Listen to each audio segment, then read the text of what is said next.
चलिए, मैं मोदी सरकार को एक सुझाव देता हूँ। केंद्र में मोदी सरकार है, उनको एक सुझाव देता हूँ मैं, है ना? आम तौर से जो है जो आलोचना होती है मोदी सरकार की वो ये है कि नौकरियाँ यहाँ पर जो हैं और ज़्यादा होनी चाहिए, है ना? भारत में जो है काफ़ी युवाओं को नौकरी की तलाश है, युवाओं को रोज़गार चाहिए और वो रोज़गार की तलाश उनको है और रोज़गार उनको चाहिए, उनको पैसे चाहिए, उनको आजीविका चाहिए, है ना? रोज़गार की तलाश जो है माने भारत में युवाओं को रोज़गार चाहिए, नौकरी की उपलब्धता कम है ना? और पैसे अच्छे नहीं मिल रहे हैं, प्राइवेट सेक्टर जो है वो उस तरह से रिस्पॉन्ड नहीं कर पा रहा है, प्राइवेट सेक्टर जो है वो ज़रूरत नहीं पूरी कर पा रहा है, इस तरह की आलोचनाएँ होती हैं और अक्सर जो है ये एक लगातार जो है इस तरह के मुद्दे जो हैं वो उठाए जा रहे हैं। तो चलिए मैं एक सुझाव देता हूँ आपको, है ना? एक सुझाव देता हूँ। आजकल जो है भाजपा हो चाहे अन्य पार्टियाँ हों, उन्होंने जो है एक नया तरीका निकाला है।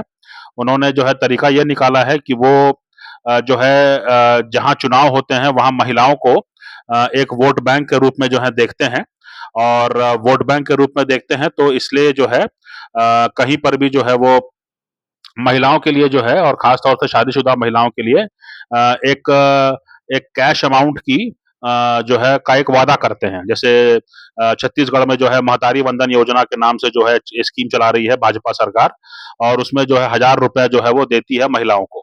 उसी प्रकार से मध्य प्रदेश में जो है लाडली बहन या लाडली बेटी ऐसा कुछ नाम है उसका, लाडली बहन है मेरे ख्याल से। तो लाडली बहन योजना चल रही है, उसमें भी जो है 1250 या ऐसा कुछ मिलता है। मेरे ख्याल से आसाम में भी इस तरह का स्कीम है और वहाँ पर भी जो है झारखंड में भी कुछ वादा किया गया है, अभी चुनाव आ रहे हैं वहाँ पर, तो भाजपा वहाँ भी वादा करेगी। महाराष्ट्र में जो है महाराष्ट्र में जो है वो मेरे ख्याल से 2,000 रुपए की बात है और पिछले 2 महीने से 3 महीने से जो है वो मिलना शुरू हो गया है। तो शिंदे सरकार जो है उसने महिलाओं के बीच में अपनी सरकार, अपने गठबंधन को जो है ज़्यादा समर्थन के लिए उन्होंने ये स्कीम चालू कर दी है। तो अब जब शुरुआत हुई थी इसकी कि हाँ, जैसे केजरीवाल जो है उन्होंने शुरुआत किया इसका कि हम मुफ्त में आपको दे देंगे, है ना? मुफ्त में ये सुविधा मिल जाएगी, मुफ्त में वो सुविधा मिल जाएगी, आपको पूछना नहीं पड़ेगा। तो उसके उसके बाद जो है फिर बाकी पार्टियों को भी जो है पहले तो बीजेपी ने आपत्ति उठाई, उन्होंने कहा कि ये तो मुफ्त की रेवड़ी है, लेकिन फिर बाद में जो है वो भी उसी बहती गंगा में हाथ धोना पड़ा उनको भी और इसलिए फिर जो है बीजेपी और कांग्रेस ने जो है कर्नाटक में जो है बड़े-बड़े वादे किए थे, वहाँ पर चुन के आ गए। हिमाचल में उन्होंने बड़े-बड़े वादे किए थे, वहाँ पर भी चुन के आ गए हैं। ये अलग बात है कि वो वादे निभा नहीं पा रहे हैं, लेकिन बीजेपी जो है इतना आगे नहीं जाती है। बीजेपी एक बैलेंस बना के चलती है और बीजेपी वही वादे करती है जो वो निभा सकती है। तो इस कारण से जो है आजकल भाजपा का एक स्टैंडर्ड हो गया है कि राज्य में जो है वो एक हर राज्य में जो है वो एक मतलब एक महिलाओं का वोट बैंक बनाना चाहता है अपने पक्ष में और इसलिए जो है वो महिलाओं को जो है वो सीधे उनके बैंक खाते में पैसा देने का जो है स्कीम चला रहे हैं। आगे भी जो चुनाव होंगे वहाँ भी चलाने की पूरी-पूरी उम्मीद है। तो ये काम तो कर ही रहे हैं आप, है ना? इसके पहले भी जो है कई सारी ऐसी स्कीम जो है अलग-अलग उसमें रही है। जैसे विधवा पेंशन जो है मिला करता है सरकार द्वारा या जो है मतलब दिव्यांग पेंशन जो है अगर हैंडीकैप्ड हो या इस तरह की बात हो, है ना? तो इस तरह के काफ़ी पेंशन इस तरह के मतलब कि सरकार जो है वो वेलफेयर में या जो है किसी एक कमज़ोर तबके को जो है कुछ मदद करना चाहती है कैश से ताकि जो है हर महीने एक कैश का उनको एक छोटी-सी अमाउंट का उनको एक आसरा रहे। ये जो है उनको एक बहुत बड़ी मदद के रूप में देखा जाता है और इससे सरकार का ये रहता है कि भई सरकार भी जो है एक वेलफेयर काम कर रही है और लोगों में संतोष बना रहता है और लोगों में असंतोष की स्थिति उत्पन्न नहीं होती है ना? तो ये एक तमाम तरह की एक सेटअप है ना? तो इसको इसी रूप में देखा जाना चाहिए। तो अब जो नौकरियों का संकट जो है ना? नौकरियों का संकट है, वैश्वीकरण के दौर में जो है नौकरियों का संकट ठीक है? चलिए मैं आपको सुझाव देता हूँ एक, मोदी सरकार को सुझाव देता हूँ मैं, है ना? इस पर आप अमल करके देखिए, है ना? सोशल मीडिया में जो है कइयों बार जो है कई सारे ऐसे अकाउंट्स हैं, जो कि इतिहास के किसी मुद्दे को उठाते हैं अलग-अलग समय पर, ठीक है? तो इतिहास को उठाते हैं और इतिहास को उठा करके वो बताना चाहते हैं कि पिछले समय में जो है जनता के साथ ये जो है मतलब और अन्याय हुआ और अभी जो मोदी सरकार है वो जो है वो न्याय करने का प्रयास कर रही है। यही होता है, ठीक है? तो सोशल मीडिया के ज़रिए जो है इसको आप प्रचारित करने का प्रयास करते हैं। फिर जैसे बात आती है आपका इमरजेंसी की, तो इमरजेंसी में जितने लोगों को जेल हुआ उनको जो है आज पेंशन मिलता है, भाजपा सरकार में, ठीक है? उनको पेंशन मिलता है क्योंकि उनको जो है क्या क्या तो उनका नाम वो नाम भूल रहा हूँ मैं उनका अ, मीसा पेंशनधारी ऐसा कुछ उनका नाम इस तरह का है, तो उनको पेंशन दिया जाता है कि वो जो है इमरजेंसी में जेल गए थे और उनको जो है लोकतंत्र का प्रहरी के रूप में जो है वो प्रोजेक्शन मिलता है। तो मेरा सुझाव आपको ये है कि आप जो हैं हर एक प्रांत से जो है तकरीबन ऐसे 100 छोटे-छोटे गुट बना लीजिए। हर एक प्रांत से, भारत में कई प्रांत हैं, कई केंद्र शासित जो है प्रदेश हैं, कई केंद्र शासित क्षेत्र हैं, तो उन जगहों से जो है आप छोटे-छोटे गुट बना लीजिए और छोटे-छोटे गुट जो हैं उनका काम यही रहेगा कि वो जो हैं, जो विदेशी आते हैं, जो ख़ास तौर पे पश्चिमी देशों से आते हैं, उनके खिलाफ जो है अलग-अलग ऐतिहासिक मुद्दों को लेकर के वो विरोध प्रदर्शन करेंगे। कभी शांतिपूर्ण करेंगे, कभी उग्र करेंगे। अगर हमारे संबंध अच्छे हैं उस देश के साथ तो शांतिपूर्ण प्रदर्शन होगा। अगर हमारे संबंध खराब हैं तो उग्र प्रदर्शन होगा, है ना? तो ये करने का काम आप कर सकते हैं और बदले में जो है सरकार उनको कुछ मुआवजा दे। बदले में सरकार उनको जो है हर प्रदर्शन के बदले में एक अच्छा अमाउंट दे दे। इसमें क्या दिक्कत है? इसके ज़रिए होगा ये कि भई लोगों के अंदर जो है उस इतिहास का प्रचार भी होगा ना। भई आपके पास आपका दोहरा काम हो रहा है। अगर जो है मेरे मेरे नेतृत्व में जो है 100 लोग हैं, ठीक है?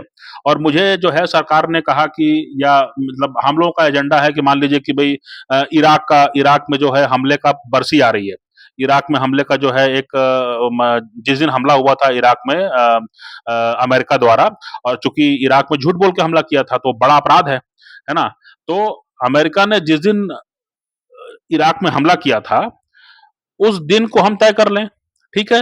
और उसके बाद में जो है मुझे मुझे जो है सरकार से मैं अनुमति लूँगा अपने नज़दीकी कलेक्टर से कि भई मैं जो है दिल्ली में जाकर के यहाँ पर मैं धरना प्रदर्शन करना चाहता हूँ, है ना? ये मौका है और आप मुझे अनुमति दीजिए। तो कलेक्टर अनुमति देगा, उसका वो फॉरवर्ड हो जाएगा केंद्र सरकार को कि भई ये एक दल है 100 लोगों का ये दल जो है वहाँ पर जाना चाहता है ना?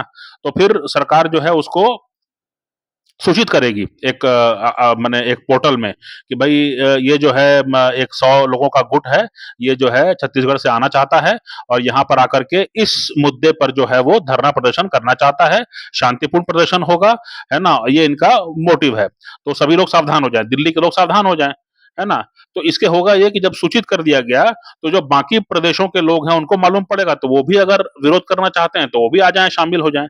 तो इस तरह से मान के चलिए कि पूरे देश भर से जो है आपके 10,000 लोग इकट्ठे हुए, ठीक है? तो 10,000 लोग इकट्ठे हो गए, 10,000 लोग जो हैं शांतिपूर्ण जो है बैठ के अपना धरना प्रदर्शन करेंगे, है ना? किस मुद्दे पर? कि अमेरिका ने झूठ बोल के इराक में घुसपैठ की, वहाँ पे हमला किया, वहाँ पे लाखों लोगों को मारा, ठीक है? तो ये हमारा लोकतांत्रिक अधिकार भी हो गया और 10,000 लोगों को जो है आप एक मोटा अमाउंट दे दीजिए मोदी सरकार कि आप लोकतंत्र के प्रहरी हैं और आपको जो है हम प्रति व्यक्ति हम 10,000 रुपए देंगे। अगर आप यहाँ आओगे तो यहाँ पर जो है पुलिस सबका वो करेगी, नोट डाउन करेगी कि हाँ कौन-कौन शामिल हुआ था प्रदर्शन में, है ना? और वो जो है वो लिस्ट फॉरवर्ड कर दी जाएगी और 15 दिन के भीतर जो है उनको 10,000 रुपए दे दिया जाए कि भैया लोकतंत्र बचाने में और दुनिया भर में जो इतिहास में ज़ुल्म हुआ है, उसको उजागर करने में जो है आप लोगों की भूमिका बहुत अहम है। इसलिए जो है सरकार आपको जो है एक मुआवज़ा देती है ना? कि ये ज़ुल्म हुआ था और दुनिया के बाकी लोग ये नहीं कर पाए, लेकिन हम चूँकि हमने बहुत ही संघर्ष करके अपना लोकतंत्र हासिल किया है, हमने बहुत संघर्ष करके जो है 1000 साल के बाद और उसके बाद में 70 साल में भी जो है हमको काफ़ी लूट-खसोट का हमको सामना करना पड़ा। तो इसलिए जो है जो है आप अगर लोकतंत्र के प्रति इतना जागृत हैं और आप कहीं पर भी ज़ुल्म हो रहा है उसके खिलाफ अगर आप आवाज़ उठाते हैं, तो आपको जो है हम सरकार जो है वो एक मुआवज़ा देगी, कि आप जो है अच्छा काम कर रहे हैं। तो 10,000 लोग जो हैं शांतिपूर्ण प्रदर्शन करेंगे अगर दिल्ली में कि अमेरिका ने इराक में झूठ बोल के हमला किया और वहाँ पर जो है तबाही मचाई, तो इसका इसका 2-3 कई फ़ायदे हैं ना। भाई सरकार को कुछ करने की जरूरत नहीं है, वो जो प्रदर्शन हो रहा है वो सब मीडिया में छपेगा तो फिर लोकल मीडिया के पास काफी मौके रहेंगे कि हाँ भाई ये मुद्दा है, इसको इसको लेकर लोग नाराज हैं, और लोगों को मालूमात होगी, लोगों के अंदर जो है जानकारी का वो होगा कि 10,000 लोग यहाँ जुटे हुए हैं, क्या बात है भाई। तो ये मामला था, कब हुआ था, अच्छा उस साल में हुआ था, तो एक जानकारी हुई। अब नए लड़के लड़की जो हैं ये तो इंस्टाग्राम में जो है फिल्टर वाली फोटो डालने से इनको फुर्सत नहीं है, तो इनको बैठा करके इतिहास तो नहीं पढ़ाओगे आप। इतिहास ऐसे ही पढ़ा सकते हो कि वो गुजरते हुए या कभी टीवी पर या कभी न्यूज पर जो है कोई शॉर्ट वीडियो उनको दिख जाएगा कि हाँ यहाँ पे 10,000 लोग इकट्ठे थे, क्यों इकट्ठे थे, क्योंकि अमेरिका जो है उसने इराक पे हमला किया था और इराक में तबाही मचाई थी। अमेरिका का जो है गैर जिम्मेदाराना रवैया है अपने अपनी सैन्य शक्ति को लेकर के, तो इसको लेकर के हम विरोध कर रहे हैं, है ना, शांतिपूर्ण प्रदर्शन करो, क्या दिक्कत है। तो ये एक स्कीम है। तो 10,000 लोगों को जो है अगर आप मोटे तौर पे जो है 10,000 रुपए बांट देते हो, क्या दिक्कत है इसमें, क्या दिक्कत है। वो इतिहास का जो है उसको जागृत कर रहे हैं, है ना, वो जो है जनता के बीच में जो है अवेयरनेस फैला रहे हैं कि भाई दुनिया में कौन सा देश क्या किया है ना, वो विश्व का इतिहास का प्रचार कर रहे हैं, तो उनको कुछ पैसा मिल जाएगा तो क्या दिक्कत है। और आपका जो लोकतंत्र है मजबूत होगा, भारत सरकार का लोकतंत्र मजबूत होगा कि भाई जो उठ के आते हैं दिल्ली में धरना प्रदर्शन करने के लिए, उनको सरकार पैसा देती है ना। आप लोकतंत्र की सूची में जो आपका नीचे नाम आते जा रहा है, आपका ऊपर नाम आएगा, है ना। अब कनाडा में जो है जो है वहां पर जो है ऐसे कई बच्चों का शव मिला था जिनका जिनके साथ शोषण हुआ, है ना, तो सरकार ने जो है माफी मांगी। तो उस चीज को लेकर के विरोध क्यों नहीं होना चाहिए भारत में, कि भाई ये यहाँ पे घटना ऐसी हुई है ना। या अगर आज जो है वहां पे हिंदू समुदाय में डर है, तो इसको लेकर विरोध क्यों नहीं होना चाहिए। तो इसको लेकर के जो है किसी भी प्रांत से, भारत के किसी भी प्रांत से जो है कोई भी अपना 4-5 समूह जो है वो कहें अपने लोकल कलेक्टर को कि भाई हम इस पर विरोध प्रदर्शन करना चाहते हैं, हमको जाने दिया जाए दिल्ली। तो वो दिल्ली आएंगे, कलेक्टर जो है सूचित करेगा केंद्र सरकार को, केंद्र सरकार जो है उसको किसी पोर्टल में प्रकाशित करेगी कि भाई ये लोग आ रहे हैं और शांतिपूर्ण प्रदर्शन करना चाहते हैं, ये इनका मुद्दा है, ये इनकी नाराजगी है ना।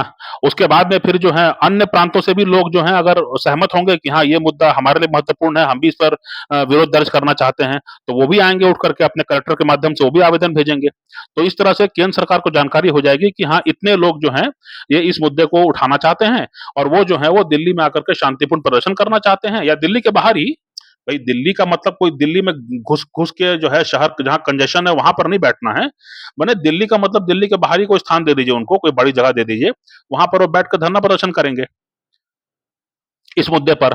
वो कहेंगे को काली पट्टी लगाएं, वो अपना अपने मुंह पर पट्टी लगाएं, वो जो है तख्ती लेके आए, वो जो है कोई छोटा मोटा मार्च निकालें, और मीडिया वहां पर जाएगा, मीडिया वहां पूछेगा कि भाई क्यों नाराजगी है आप लोगों में, तो वो कहेंगे कि भाई कनाडा में जो है हिंदू समुदाय काफी पीड़ित है, प्रताड़ित है, हिंदू समुदाय काफी डरा हुआ है, वहां की सरकार गैर जिम्मेदार है ना, इसलिए हम लोग विरोध कर रहे हैं। और जितने लोग इकट्ठे हुए, जब पुलिस वहां पे आके पूछेगी कि भाई कौन कौन आया है प्रदर्शन में, अपना नाम बताओ, अपना फोन नंबर बताओ, तो नाम और फोन नंबर उनका दिया जाएगा, और उनको जो है सरकार जो है कहे कि भाई ठीक है अब आप लौट जाइए, आपने अपना अपना विरोध दर्ज कर लिया, आप लौट जाइए आप। वो लौट जाएंगे, उसके बाद में फिर उनको सरकार 15 दिन के भीतर पैसा दे दे, है ना। तो इससे होगा ये कि इतिहास और समसामयिक विषयों की जानकारी का प्रचार प्रसार भी होगा। अभी क्या चल रहा है, जम्मू कश्मीर के चुनाव, हरियाणा के चुनाव, महाराष्ट्र के चुनाव, बिहार के चुनाव, यही सब चल रहा है, और आप झारखंड के चुनाव, है ना, चुनाव चुनाव चुनाव चुनाव, और हर चुनाव में यही सुनना पड़ता है कि भाई नौकरी नहीं है। वो ऐसे जो है आप इस तरह से क्रिएटिव होना पड़ेगा, इनोवेटिव होना पड़ेगा, तब जाकर के जो है वो बेहतर, और आपका लोकतंत्र के नंबर भी आपको अच्छे आएंगे। जो पश्चिमी जो जो संस्थान है, जो लोकतंत्र की सूची बनाते हैं, वो कहेंगे कि भाई ये तो बड़ा अच्छा तरीका है इनका, है ना। शांतिपूर्ण धरना प्रदर्शन अगर हो रहा है, शांतिपूर्ण विरोध प्रदर्शन प्रदर्शन अगर हो रहा है ना, ब्रिटेन जो है जिस दिन छोड़ के गया, भारत का विभाजन जिस दिन हुआ, और जो जो नेता जो है अपने आप को आखिरी अंग्रेज बताते थे, है ना, इन सब का विरोध क्यों नहीं होना चाहिए, ये किया जाना चाहिए भाई, है ना। तो और आज भी जो है मतलब कहने को तो है कि हाँ दुनिया भर में लोकतंत्र है, लेकिन ट्रंप जो है वो कहते हैं कि भाई अगर आप डॉलर छोड़ के किसी और मुद्रा में व्यापार करोगे तो फिर आपको अंजाम भुगतना पड़ेगा। अरे तो ऐसा क्यों है भई? मैं मेरी सरकार और मैं जो है भारतीय हूँ, मैंने तो रुपया देखा है, तो मेरे लिए तो रुपया महत्वपूर्ण होना चाहिए। भारत सरकार के लिए रुपया महत्वपूर्ण होना चाहिए। हमको डॉलर का क्या वो है, अगर डॉलर से हमको सुविधा है तब तो ठीक है, लेकिन अगर हम डॉलर को इस्तेमाल नहीं करना चाहते हैं, तो ये तो हमको आज़ादी होनी चाहिए ना। इसको लेके विरोध कर सकते हैं। तो इस तरह से क्या है कि जो युवा हैं वो कुछ रचनात्मक काम भी करेंगे, वो इतिहास और समसामयिक विषयों को प्रचार-प्रसार भी करेंगे, वो लोकतंत्र को मजबूत भी करेंगे, क्योंकि ऐसे कई पत्रकार हैं वामपंथी पत्रकार हैं जो कहते हैं कि हाँ, धरना प्रदर्शन से लोकतंत्र मजबूत होता है, तो उनकी बात भी रह जाएगी, उनकी बात भी रह जाएगी भई। तो ये किया जाना चाहिए। वैसे जो हैं, जो समूह बने हुए हैं, वो समूह जो हैं वो दिल्ली जाकर के अलग-अलग मुद्दों पर जो है वो धरना प्रदर्शन करें और सरकार उनको जो है चिन्हित करके उनको पैसा दे दे। एक एक मोटे पैसा दे दे उनको एक ठीक-ठाक अमाउंट, है ना? तो ये एक सुझाव है मोदी सरकार को। आप देखिए क्या कर सकते हैं इस पर आप।